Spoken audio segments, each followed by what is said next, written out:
Oh, that's the wrong one. All right. There we go. All right. It looks like we're live. So, Trey, thanks for coming on and being willing to have a conversation with me. Would you like to tell us a little bit about yourself before we get started?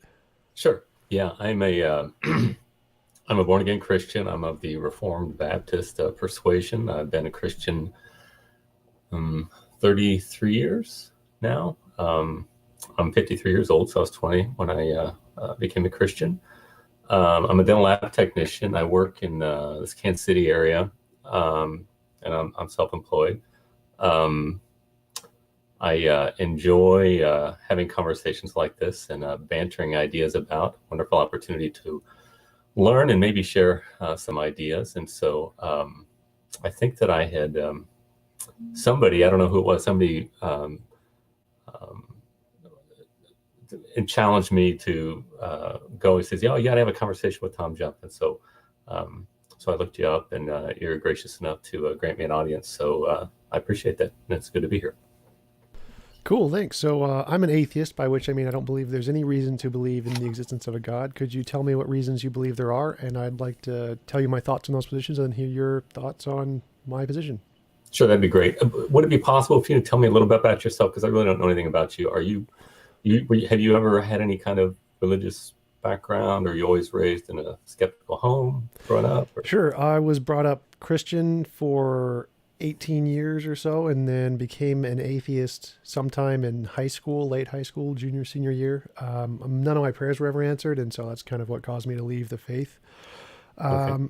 I didn't get into the philosophy until several years later when I started to hear about the Four Horsemen and started researching their stuff. Okay. I thought they were like the greatest arguments ever, the Hitchens, Harris, Dawkins, Dennett, and then Sure. started researching into the philosophy and then realized they're not the greatest arguments. They're pretty terrible arguments. And that's when I got into the deeper philosophy, epistemology, morality, and ethics, and those kinds of things, and wrote my own version, and that was the basis of my YouTube channel. Okay. Excellent. Now, were you Baptistic, non-denominational? What kind of? I don't know what the denomination was. We never really Probably talked about it, non-denominational. Okay. probably. Okay. Probably so. Yeah, I like to call the Four Horsemen the four goat ropers of the apocalypse. I never was terribly impressed with any of their argumentation. Although I loved Hitchens' rhetorical flair. He was a master rhetorician, and I applaud him for that. I used to enjoy. I actually enjoyed watching him kind of tear up some religionists sometimes who didn't really believe. I don't think they really believed their own rhetoric, and he would expose it, and it was kind of enjoyable even to watch that sometimes. Although anyway, but I enjoyed him a lot. All right, so my perspective is, and be honest with you, I'm not that familiar with you, so I don't know a lot about your perspective, but I'm a classical apologist. I believe in a classical model of defending the faith, which is going to center around a lot of the work of Thomas Aquinas. And from my perspective, I would look basically to cosmological argumentation by way of modus ponens argumentation, looking at creation and making extrapolations from that, which I believe are grounded in Thomas's arguments, are grounded in Romans chapter 1 and chapter 2 for the basic argument for the existence of God. And so what I'm going to do is I'm going to say if something exists, well, first of all, before we begin, I always got to ask this question. Tom, will you grant me basic reliability of sense perception and the law of non-contradiction as epistemological tools that will enable us to be able to learn or to inquire? In the second one, law of non-contradiction, yes. In general, the first one, yes, but not always, because our sense perception is false in many. That's right. Yeah, that's why I say general. All I need is enough sense perception to know that you, the inquirer, exist. Oh yeah, absolutely. I think, therefore I am, for sure. Yeah. So, and which will be my first point. If something exists, then there are only four possibilities. Either it is an illusion, it is self-created, or it is self-existent, or it is created by something that is self-existent. And if I may, I go through each one of those and explain them. The first option is if something exists, or nothing exists, it's just an illusion. And of course, that goes back to the cogito ergo sum of Descartes, because in order to doubt all existence, then I would need to doubt myself as the inquirer. And if there's somebody inquiring, there's at least there must be somebody asking the question. So everything can't be an illusion. At least everything else could be an illusion. That's possible. I could be a solipsist, but I cannot doubt my own existence. So I know that I myself, the inquirer, must exist. Secondly, it's self-created. Now, something cannot create itself because it would be a violation of the law of non-contradiction. It would need to be and not be at the same time and in the same relationship. Therefore, self-creation is irrational, and it violates, again, the law of non-contradiction, which we've already granted at the beginning of the argument. The third opportunity or possibility is that which exists is self-existent. Now, that which is self-existent cannot be acted upon, because when something is acted upon, it is contingent upon that which brings the actualization upon the effect, which would be if something is self-existent, it would have to not be an effect in any way. And I know that I myself, as the inquirer, I change, and I am contingent in nature. Therefore, I cannot be self-existent.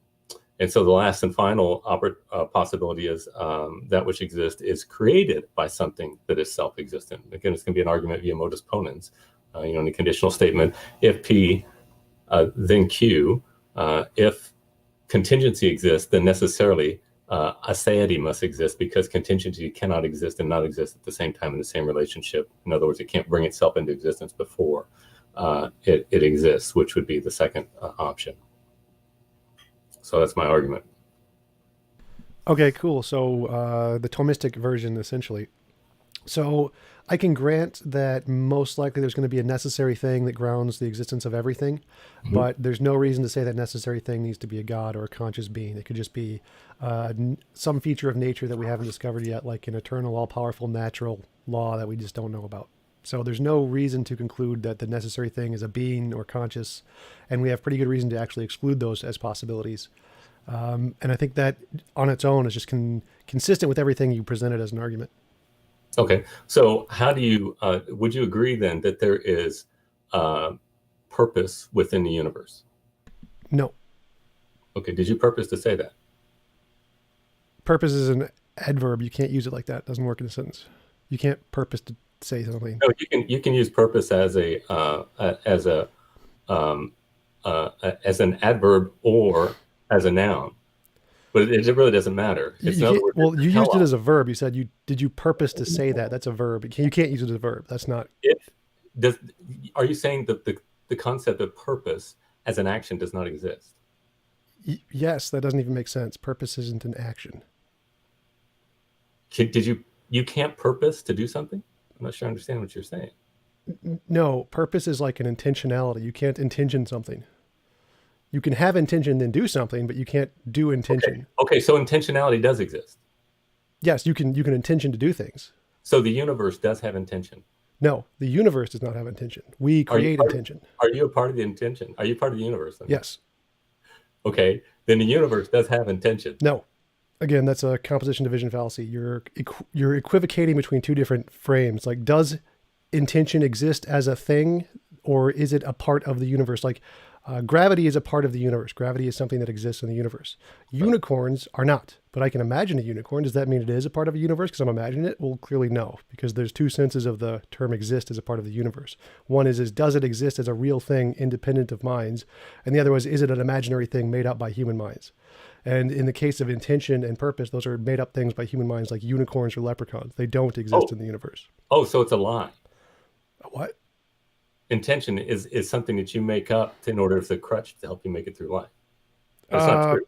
The best evidence we have is that intention is only a product of minds. Well, yeah. And that's my point. Intentionality cannot instantiate unintentionally. You understand yes, it can. Unicorns can exist in our minds without actually unicorns existing, and intentionality I'm not talking can about exist. unicorns. I'm talking about the very intention, the very instantiation of intention. Right, and I'm using those as analogous here. So just like unicorns can exist in our heads without a unicorn existing in the world, intentionality can exist in our heads without actually existing in the world. It doesn't need to actually predate the mind. It can be created by the mind without existing prior to it, just like unicorns. And where did that intentionality come from? The mind. Okay, so the mind is creating something that does not exist. It's not real. It's like a dream. Right, just like unicorns and leprechauns. Okay, can you live consistently with that perspective? I assume so. Yes, there's no reason it would be inconsistent. Yes, you can, but I don't see the relevance to anything.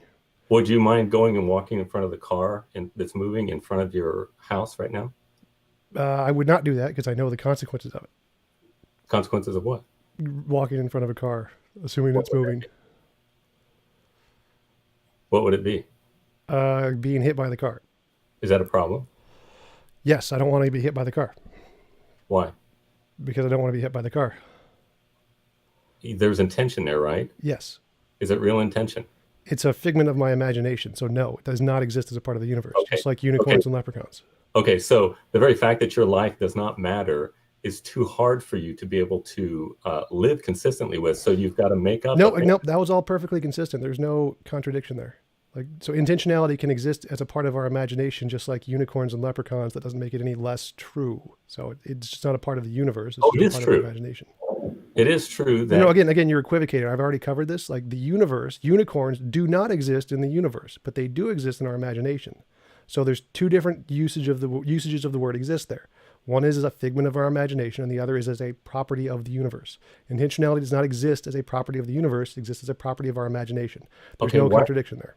Tom, why do you live every moment of your life as if intentionality is real? Because I like it. Okay, so you just emote the reality, but Essentially, yes. You don't have a reason for it. No, the emote is the reason. So there's no contradiction. Again, this has nothing to do with your argument. It does nothing to help you. So I don't know. Like I could just grant there's no reason and I choose to live on no reason based off of it, just randomly. Okay. But that has nothing to do with God. Tom, you granted me the law of non-contradiction. No. And you granted me that our conversation matters. Oh, yeah, yes. I granted the law of non-contradiction, but this has nothing to do with your argument. This doesn't do anything to promote your Law of argument. non-contradiction is one of the laws of thought, of rational coherence. Right, I agree. But again, so how I choose to live my life is irrelevant to whether or not a God exists or does not exist. It does nothing whether I live it with intentionality or if I don't live it with intentionality. If I choose to live with contradictions and believe in a square circle, has nothing to do with whether or not a God exists. So this doesn't do anything to promote your argument. Okay, yeah, but the whole reason I'm bringing this up is because you said that intentionality, there's no reason to say that the ultimate reality, the ase, being, or what did you say? It doesn't have the necessary thing. There's no reason to believe the necessary thing has a mind or a consciousness. Okay, does it have ontological status? Ontological status just means it exists, essentially. Right. So you do believe it does. The necessary thing exists. Yes. Okay. Why it's necessary. And so can personality instantiate unintentionally? That is gibberish. It doesn't make sense. What are you asking? You're saying that intentionality exists in the universe, yet you say that the entire... So I already covered this. You already asked this. Unicorns can exist in our minds as a product of our minds with no unicorns actually being in the universe. So things can be made up by the mind without them actually existing. So intentionality can exist as a product of the mind without having existed before that. So it could just be a product of the human mind and nothing else, and that's totally fine. Okay, so are you familiar with the principle of proportionate causality? Yep. What is it?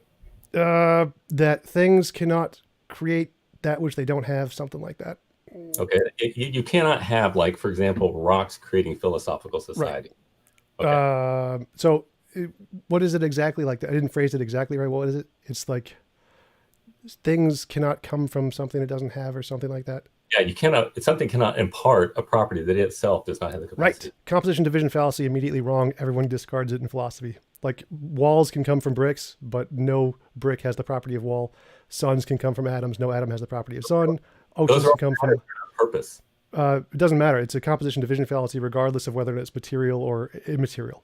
So you can't say that simply because something, the collection has some property that the individual parts don't have, therefore the parts cannot be what makes the whole. It's just a composition division fallacy. It's a completely different category. It applies to all things. It doesn't matter if it's physical or not. Well, sure we are. You can't just throw categories together. They've got to have some correspondence. No, that's a composition division fallacy. Again, this was already covered. This is just basic philosophy. You can't just say simply because the whole doesn't have the parts, therefore none of the parts necessarily have it. Just a straight up composition division fallacy, philosophy 101. We're not talking about matter, Tom. It doesn't matter. Matter is irrelevant to the conversation. This applies to all things. This is a part of the law of non-contradiction. It doesn't matter if it's matter or not. That's irrelevant. The law of non-contradiction. So again, just to go back, you cannot say that the whole, because it has some property, therefore it cannot be a product of the parts. That is just a composition division fallacy. It doesn't matter if it's matter or not. We're not talking about matter. We're talking Stop saying that or I'm going to mute you. It does not matter if it is matter. Matter is irrelevant to the fallacy. It's a fallacy regardless of whether or not you're talking about matter. Intentionality is not something you can grasp. That is, again, this is irrelevant to the point. A composition division fallacy, just by definition, means the whole, if it has a property, can be product of the parts, regardless of whether or not the parts have any other property. It doesn't matter if there's matter as a part of it. Matter is irrelevant. I didn't say matter at all in that definition. Okay, doesn't matter. Your entire set of reality is unintentional. Okay, that's how you define it, right? And you're saying that intentionality arose out of this unintentional set. Is that correct? Okay. Are you familiar with the law of identity? Yes. Okay. How can unintentionality intend intentionality? It doesn't matter. This is the composition division fallacy. We can get a wall out of bricks. No brick has the property of wall, but if you add enough bricks together, you get a wall. Tom, you can play the childish game. This is no game. This is just basic philosophy. You cannot say that the whole has some property and none of the parts have the property. Nothing to do with what I'm saying, my friend. That's exactly what you're saying. You're saying intentionality is some property, that the whole that exists in the universe, and there's nothing in the universe that has that property. I'm not saying that. I'm saying the whole thing is unintentional. It is unintentional by definition. Therefore, intentionality cannot be a part of it because it's intentional by definition. Which is a composition division fallacy. That is literally the definition of a composition division fallacy. You're saying that none of these things, none of the parts or this thing is intentional. Therefore, intentionality can't be a result of any interaction within it. It doesn't matter what I say, does it? Sort of. So again, I'm not sure what you're not understanding here. If you're saying that none of the parts of the universe have intentionality, therefore no possible interaction of the parts within the universe can result in intentionality, that is by definition a composition division fallacy. No, it's not. Because intentionality... That's literally what it is. That's literally what a composition division fallacy is. Like, you just Google the definition of the term. That's literally what it is. You can't say, I have a pile of rocks, therefore the rocks cannot somehow begin to desire things by your logic. No, that's not how it works. So that's not even a coherent argument. Exactly what you're saying. No, so I define it as since I define it as something that I would like to happen, therefore I can put a whole bunch together. How can you have a pile of inertness somehow begin to value things when unintentionality is what defines it? Because the pile of rocks can become a brain, and brains have certain kinds of chemical interactions that can categorize things in certain systematic ways, which can result in things like intentionality, just like beliefs and ideas and color. So unintentionality intends intentionality eventually. No, unintentionality can produce intentionality through interactions. It doesn't intend anything. It has to intend it in order to do it. Because it can produce. Is unintentional by definition. Yes, so unintentionality can produce intentionality.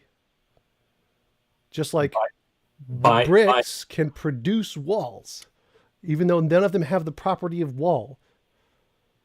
Okay, but that bricks and walls makes no sense whatsoever. We're talking about different categories. No, it's the exact same category. This is literally a composition division fallacy. It is the textbook example of a composition division fallacy.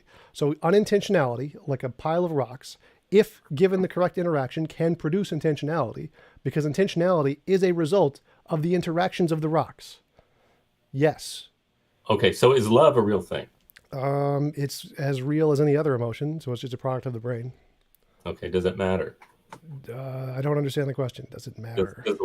Does life matter? Yes. Okay. Do you think society should value existence? Yes. Why? Because it matters. But it doesn't matter, really.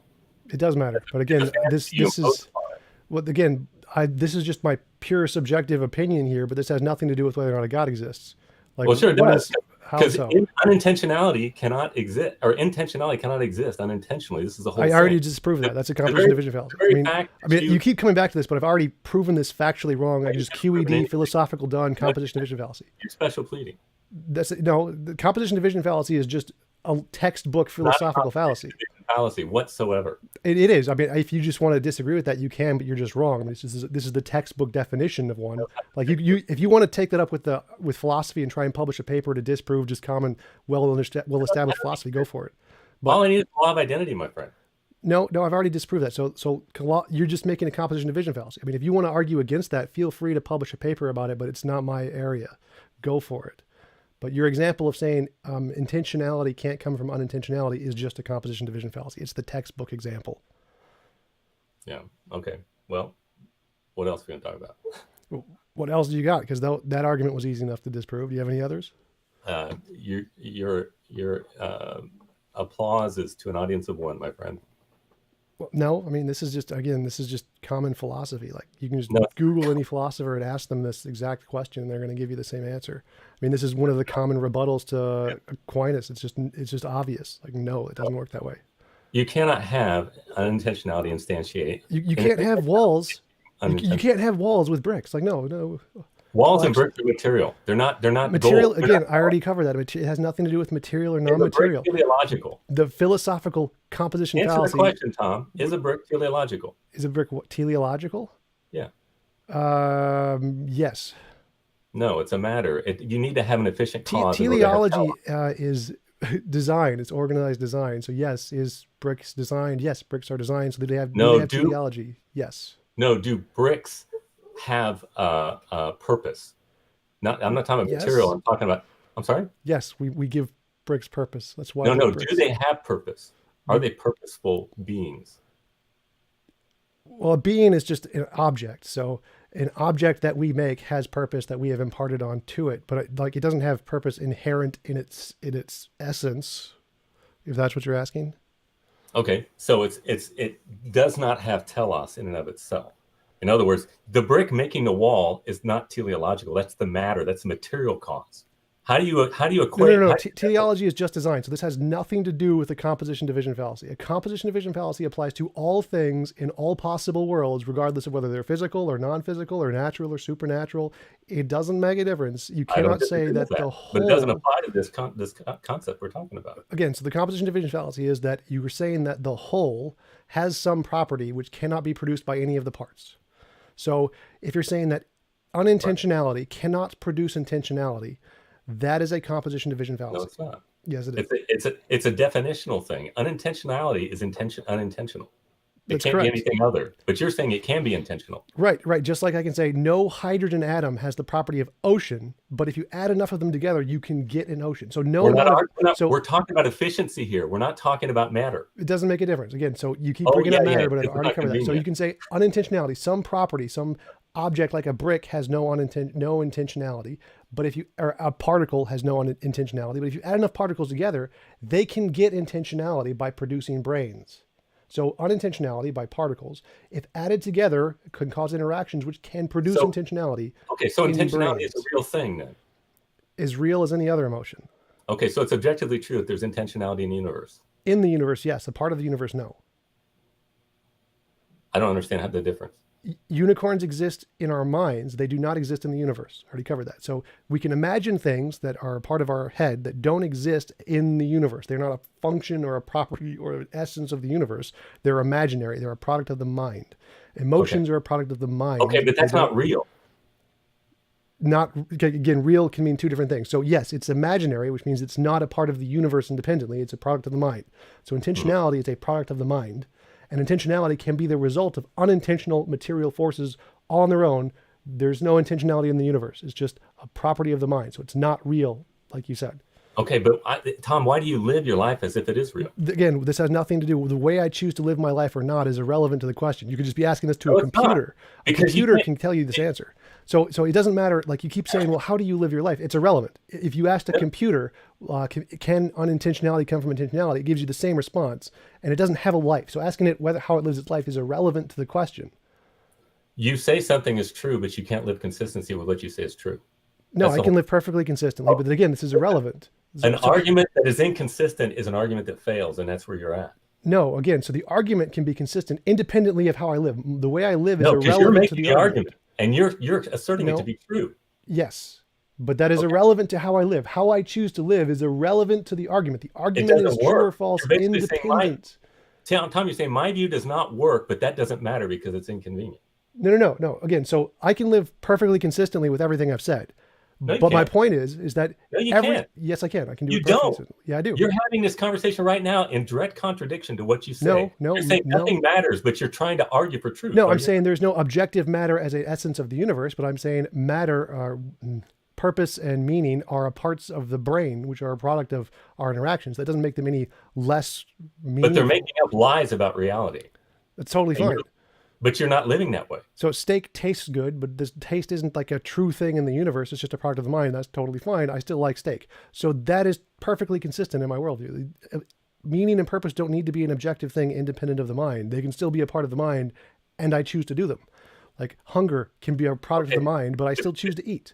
So there's no inconsistency there. But I want to go back to this main point, is that it's irrelevant how I live my life. This argument is true or false, independent of anyone giving the argument. This could be written down on a sheet of paper, and asking the sheet of paper how it lives its life is not going to make the argument not true. Paper is not teleological. It's not moving. That's irrelevant to the point. So if I write this argument down on a piece of paper and give you the piece of paper and walk away, you can't ask the piece of paper, well, how do you live your life? The piece of paper isn't alive. The argument is still true or false, regardless of whether or not the paper is alive or whether it's on a computer screen. It doesn't make a difference. The paper is not thinking anything. The paper is not asserting something on the TV right now. That's how arguments work. Arguments are true or false, independent of the person giving the argument. And people make the arguments by way of teleology, right? No, teleology is design. Teleology has nothing to do with the way the arguments work. You don't design this argument? No, the arguments aren't designed. That's not how design works. So again, the arguments are You're not designing an argument right now. No, that's not how design works. So arguments are true or false, independent of anyone giving the argument. So you could write the argument down, imagine it being given by a computer screen, or just randomly come across like a premise written in sand from quantum mechanics. It makes no difference. The argument is true or false, regardless of how I live my life, or anyone lives their life, because it's completely irrelevant to the truth or falsity of the argument. What you're saying makes no sense. I'm not making a mathematical all arguments work this way. It doesn't make a difference what the argument is. It doesn't matter how anyone lives their life. The argument must correspond to reality in order to be useful to us. Do you agree with that? Useful, yes, but it's true or false. That's totally irrelevant to the point again, because the argument can be true or false regardless of whether or not it's useful.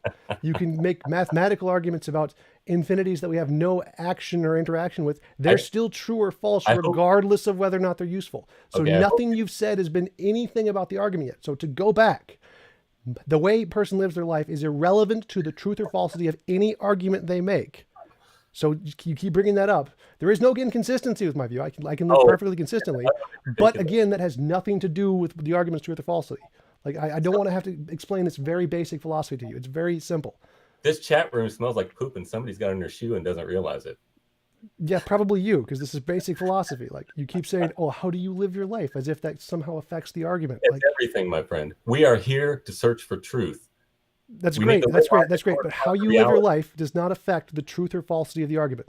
Yes, it does. It's a red herring. If you're making an argument about value, and then you do not have a consistency regarding that value, then it's useless. No. So the value, I can say here's a list of things which is objective value, and I can live completely contrary to those things. That list is still true or false, regardless of how I live. How I live makes no effect on the objective truth or falsity of the argument.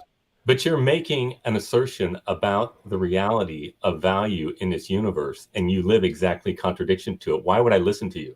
Again, that's a dumb argument, because that's why we're here. No. Again, you're making a stupid argument. So let me explain it to you again. I can say that it is objectively wrong to kill, but I can go kill a bunch of people. I can still be right that it's objectively wrong to kill. My actions in the world have nothing to do with the truth or falsity of the argument being made. If Hitler says 1 + 1 = 2, he's correct. Like the fact of the argument being made is true or false, regardless of anything I do or how I live my life. How I live my life is irrelevant completely and totally in every possible logical world. It has no difference on whether or not the argument I'm making is true or false. Okay. Let me ask you this. If every single atheist that lives on the planet says that life is meaningless, and yet they live every moment of their life, should anybody take notice of that? Again, that's a stupid argument. Like I don't understand why you're being so stupid. Like you should take note of something because it's true or false. How people live has nothing to do with whether or not it's true or false. You lost, my friend. No. I'm sorry, but you're just an idiot.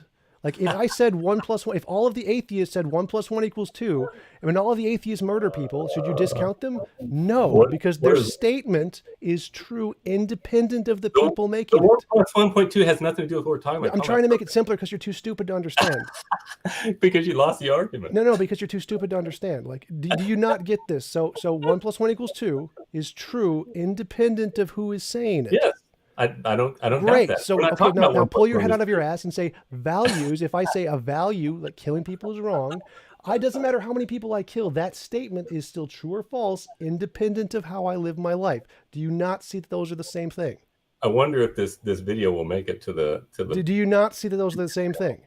1 + 1 = 2 is true or false, independent of who's saying it. Killing people is bad is true or false, independent of who's saying it. Do you get the very simple thing there? This is not Excuse me, hard. Tom. Can you hold for just a second? I've got somebody Go coming here. for it. All right, thanks.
I apologize, Tom. I had a doctor come in and No chat, problem. chat, chat.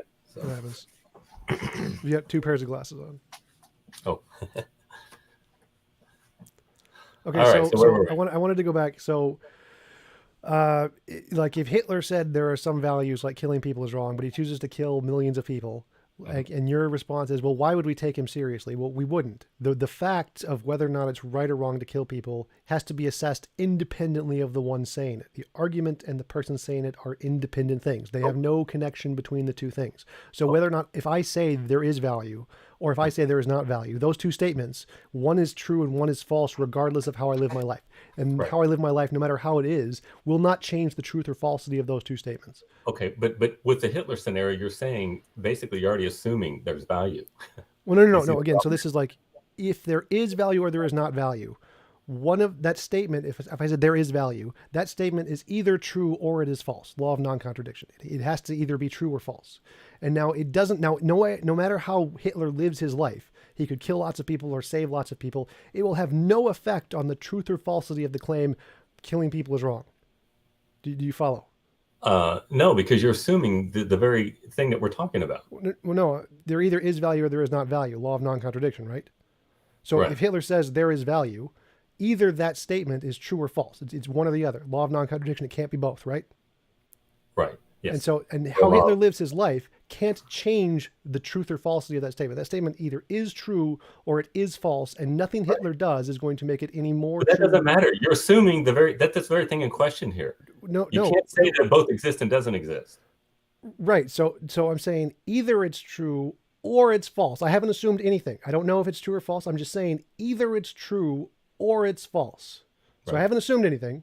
And you're saying it's true, No, no, or no, no, you're no, saying no, it's no. I'm saying false, but you're living as if it's either true. it's true or it's false. I don't know which is the case, but my actions in life will not have any effect on it one way or the other. Do you follow so far? No, because you're asserting I something haven't that affects. asserted anything about value yet. I have not said that I'm living my life based on value. Again, so this is just the Hitler Right, but example. that's what we're arguing. Right. So I have to get you there. I'm going to walk you there like a little kid, one step at a time. Do you follow Okay. the Help argument? me out. Either if Hitler says there is value, he is either correct and that statement is true, or he is incorrect and that statement is false.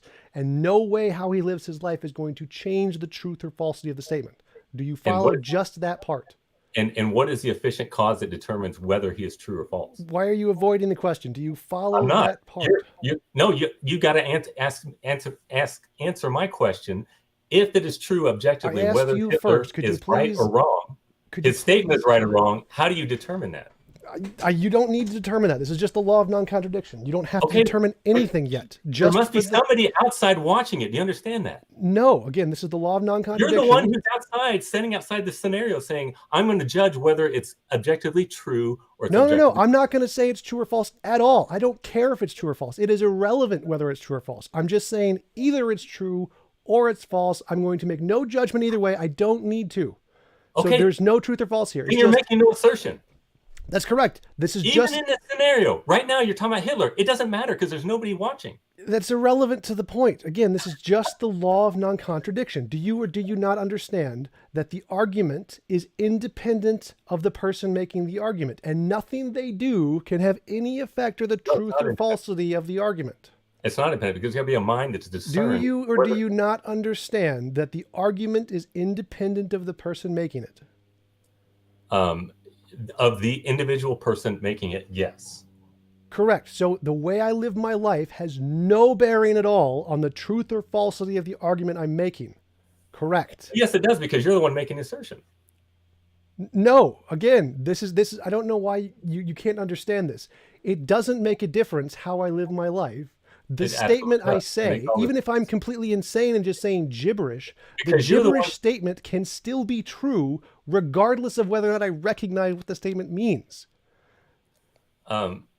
Yes, it can be true. But the thing is you're the one making the assertion. Which is And if you're irrelevant the to one- whether or not the statement is true. So again, my point is just, is this statement true?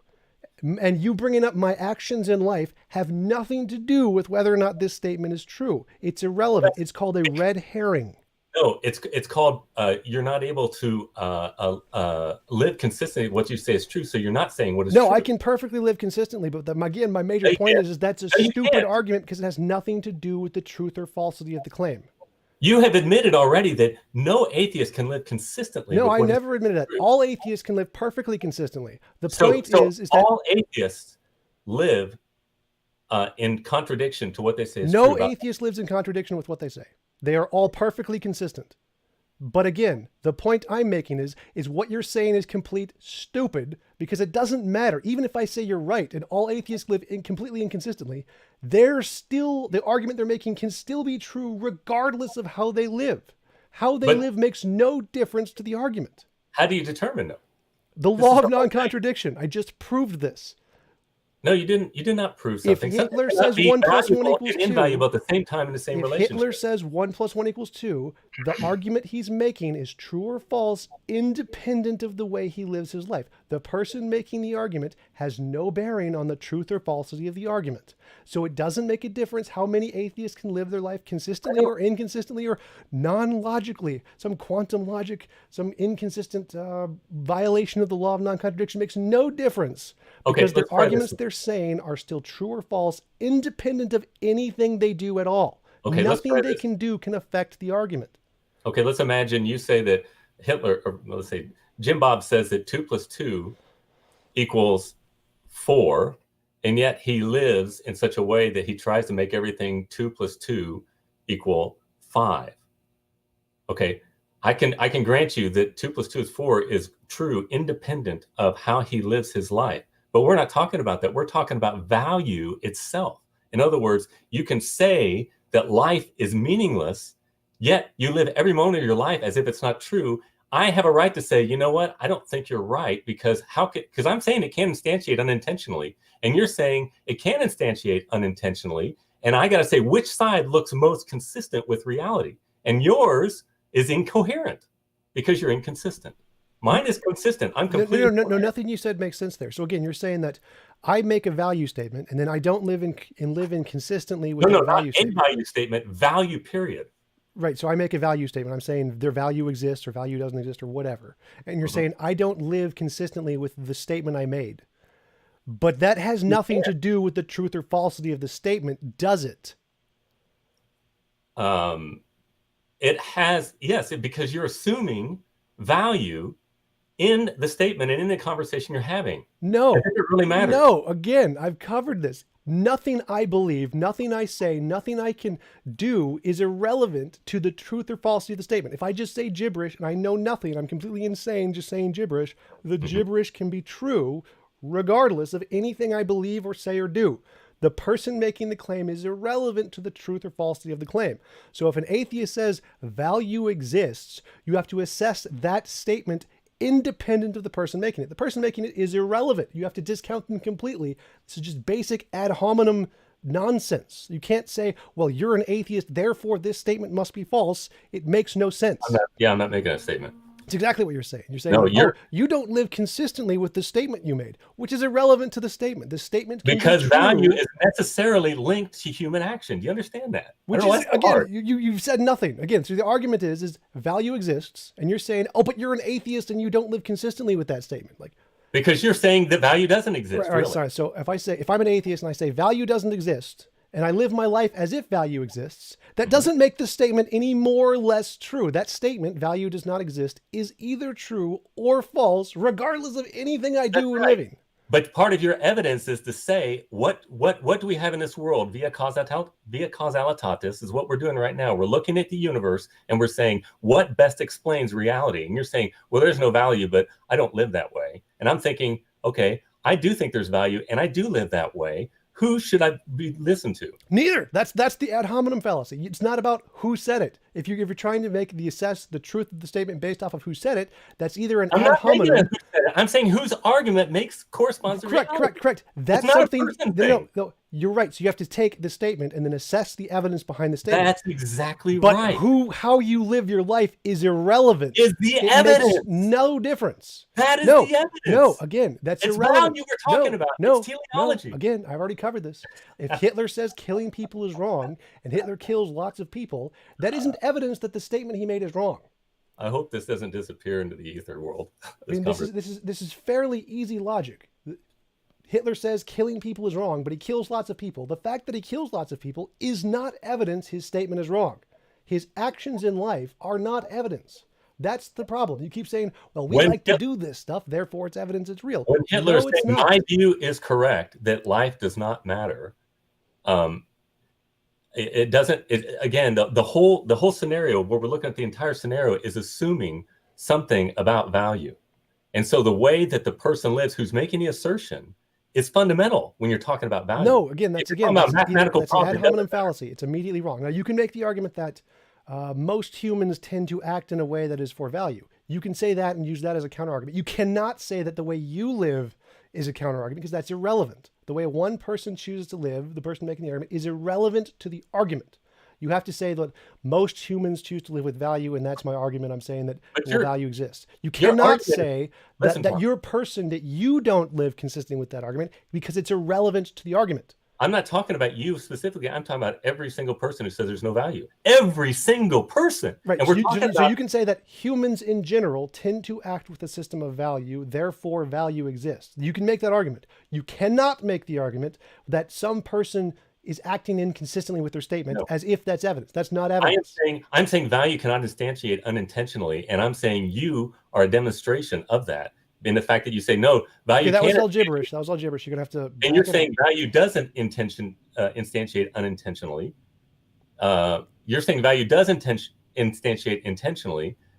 I'm sorry. You're saying that value instantiates unintentionally, and I'm saying it doesn't because it's impossible. And I'm saying, look at your life. You say that there's no value, and yet you live as if value is part of the entire argument. I already covered that. That argument I covered at the very beginning. Every single person who makes that argument. That's why it's analytically false. Well, no, I covered that at the very beginning. So it's just equating two different usages of the word exist, essentially. So value can exist as a product of the mind, and I act as if value exists as a product of the mind. But it's not true. It's not something. You're assuming your belief already. You can't do that. So I believe that value exists as a product of the mind, and I act as if value exists as a product of the mind. There's no inconsistency there. Yeah, I do. No, you don't. Yeah, I do. I don't want to get hit by a car because I want my brain to continue functioning. And your neighbor. It's a value in my brain. Are you supposed to care for your neighbor? Yes, supposed to. Yes. Okay, why? Because it's a lie that their life matters, right? No, it values to brains. It values to brains. Oh, their so life matters because brains of value. brains. Yes. Okay, if a brain does not value, is it broken? Probably. Is it determined to do so? Biologically? Biology is not personal. It has no efficiency to it. Our brains are determined by biology. So everything we believe, all of our values, all of our belief systems are determined by biology. Yes. Okay, so biology is a valuer. No. Value is an emergent property of that's a Just So story. This is the only one. No, it's an emergent property. Remember the whole bricks and walls thing? If you put enough bricks together, you get a wall. Unintentionality cannot give rise. Composition division fallacy. You already proved that false. Anyway. So I mean, all of your arguments so far are just basic fallacies, like composition division fallacy, red herring fallacy. I can tell you that for sure. I mean, I can just give you an email of a philosopher, and you can just ask this verbatim. Everyone agrees with this. No, they don't. Yeah, they do. No, unintentionality cannot instantiate. Composition division fallacy, philosophy 101. Just ask any philosopher. Done. Okay. Right. That's not. It's like saying the world is flat. Kind of levels of wrong. Like obviously we know that's wrong. It's just a composition division fallacy. Yeah, that's all we got. And intentionality just doesn't really exist. It's just a fantasy that we impose that was determined by nothing in our minds that informs our lives in a negative sort of way because we don't really live according to reality. But yet it's good because it keeps us from killing each other for no reason. Beautiful. You are a genius. That has nothing to do with the argument again. So this is what we're arguing, my friend. We're trying to find out what is true, what corresponds to reality, and you're giving me a bunch of gibberish. No, I'm just saying that what you said is a composition division fallacy, which is literally the textbook definition of a composition division fallacy. So that doesn't work.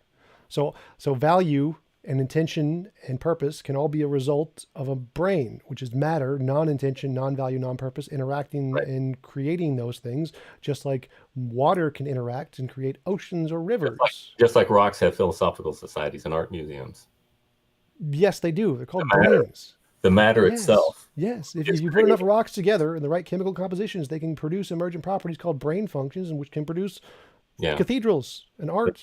That's the glory of the glory of the Darwinian synthesis, which is inanimate. What was it called? What was this theory called? That had nothing to do with Darwinian anything. That's abiogenesis. Abiogenesis now, huh? Yeah, that's abiogenesis. That has nothing to do with Darwinian anything. Value doesn't come from Darwinian. It's abiogenesis. No, it's a Darwinian synthesis. It's something that mice can grow out of rags. I can't think of the word right now. The term for the no, because spontaneous generation. It's spontaneous generation. It just happens. It's just it's just an interaction. So it's not spontaneous. Fish growing in ponds with that are secluded from everything. That's where in frogs. That's how it happens. It's just no. The consensus in biology is not that at all. I mean, all of this stuff, all of this emotional stuff is explained. I'm not interested in consensus anyway. I'm interested in good thinking.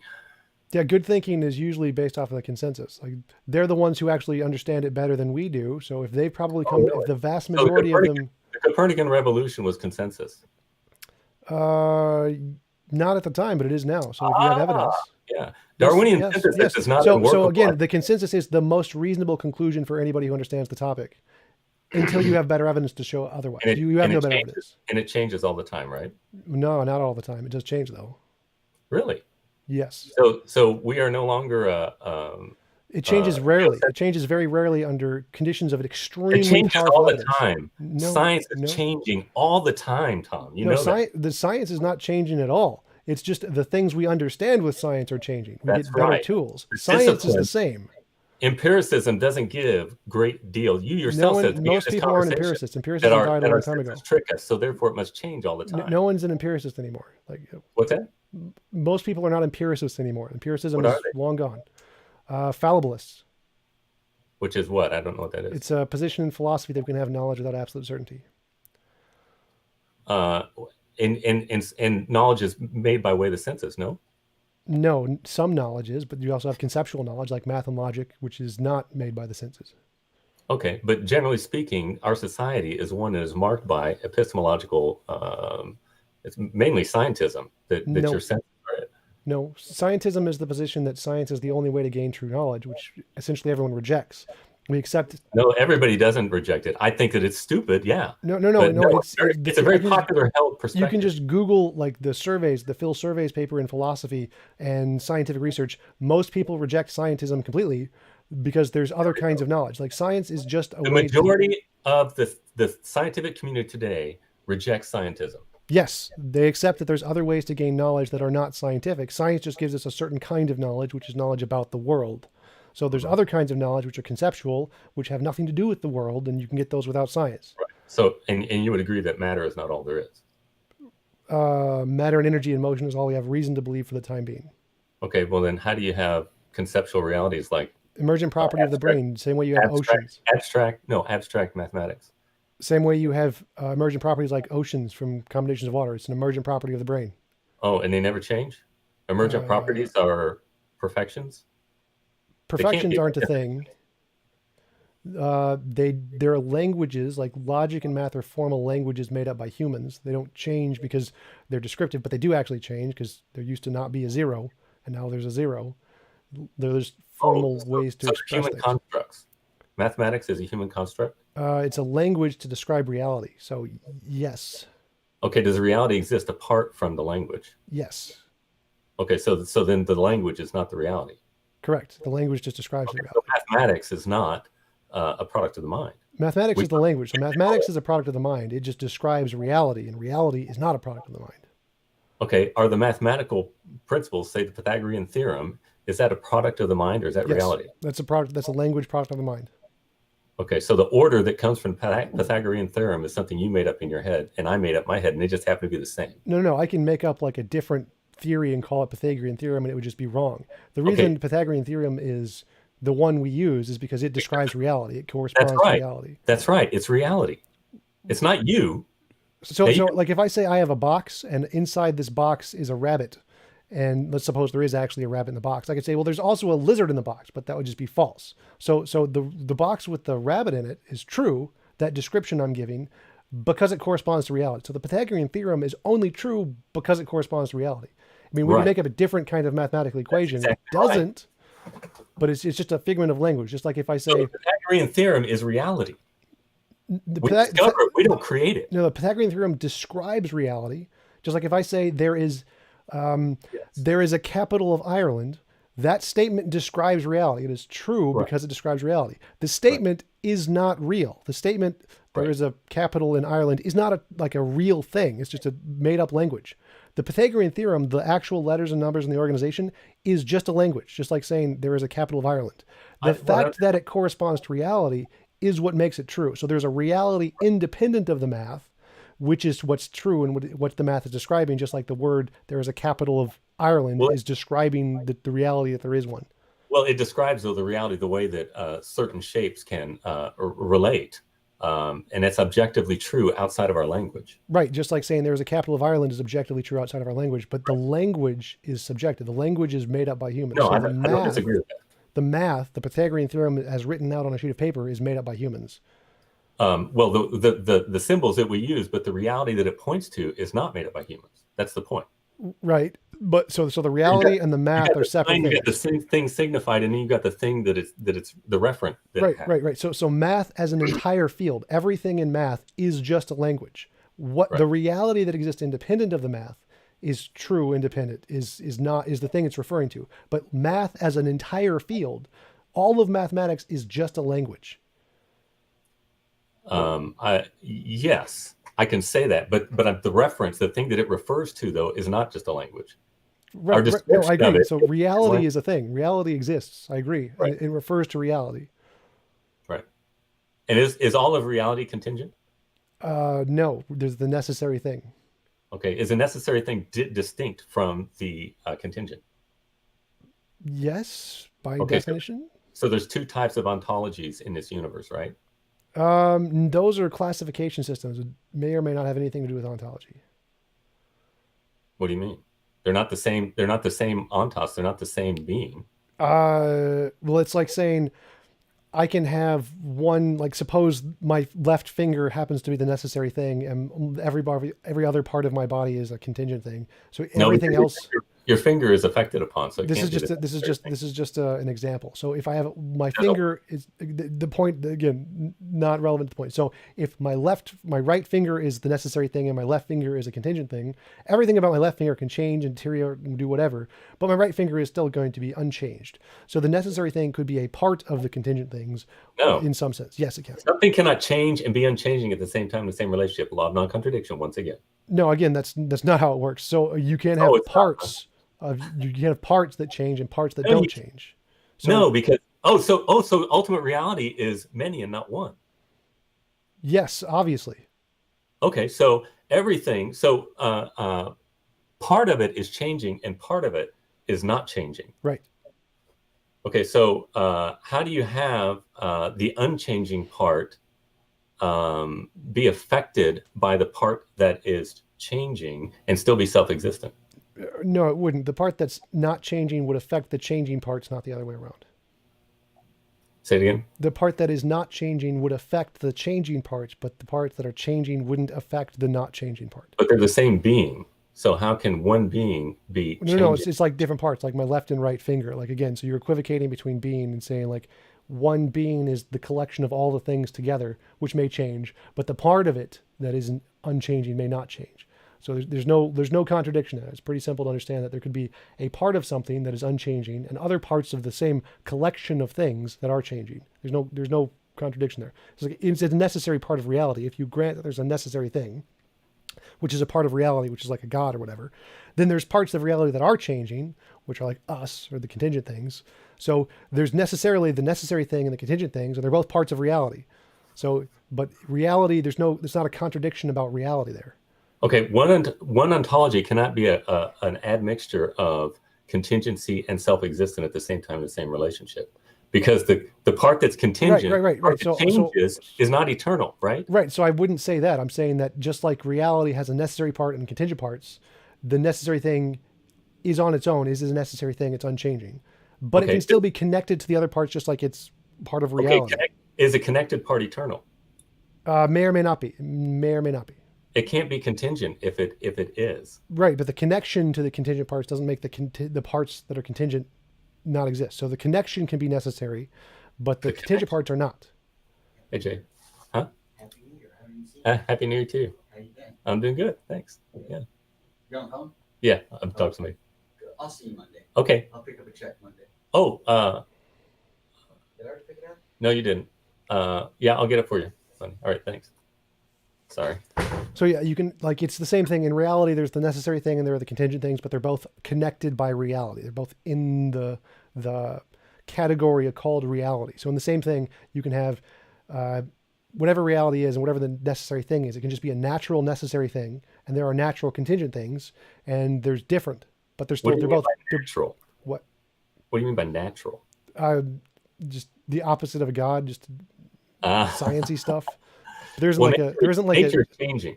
there's not like a formal definition of natural and supernatural. I'm just trying to contrast them, God and not God, essentially.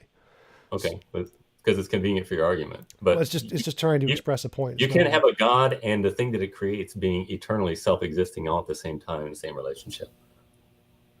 Obviously, because God created it, but that wouldn't Right. contradict what So I there's a said. time when it didn't exist, right? Yes. So then they can't be the same being, right? Right. So I'm agreeing Oh, with so that. I'm you just changed your saying, mind. They're not the same ontology. well, they're both a part of reality. So if you're talking about an ontology of existing in reality, they'd both be in that ontology category. Oh, no problem with that. Yeah. But I'm saying, is it the same thing? Well, no, No. they wouldn't be exactly the same thing at the same time, because then they'd have to, Right. they wouldn't be able to share all properties, because that would be A equals A, the law of identity. So there is some difference, but they are still within the same set of reality. So you can Well, still here's have what's in reality. Yeah, but they're not the same exact being. well, yeah, obviously. Because one of them doesn't exist for eternity. Right. So there's a difference between them, but they're both within the same ontology of reality. So they can still be within the same set of ontologies and have two separate properties, one being necessary, one being contingent. Set of ontologies. I guess you could equivocate that and say, yeah, it's just two different beings, which is exactly what I'm saying. Right. So I'm just saying the same thing. There can be a necessary part of reality, which is natural, non-godly, and a contingent part of reality, which is natural, non-godly. Okay, so it's not the same being that is both necessary and contingent, right? Right. No, they're not the same. If they were the same, Okay, then they couldn't. We're making progress here. All right, so we have two beings. One is not eternal. One is eternal. We are not the eternal part, right? Presumably, yes. Okay, so therefore, there must be a being that is self-existent that must purpose contingency into existence. No. Because you have to value it in order to make it, right? No, value has nothing to do with that. Like I can make things without valuing them accidentally all the time. I knock over a cup and I make a mess. I don't value the mess. You can make things without valuing them.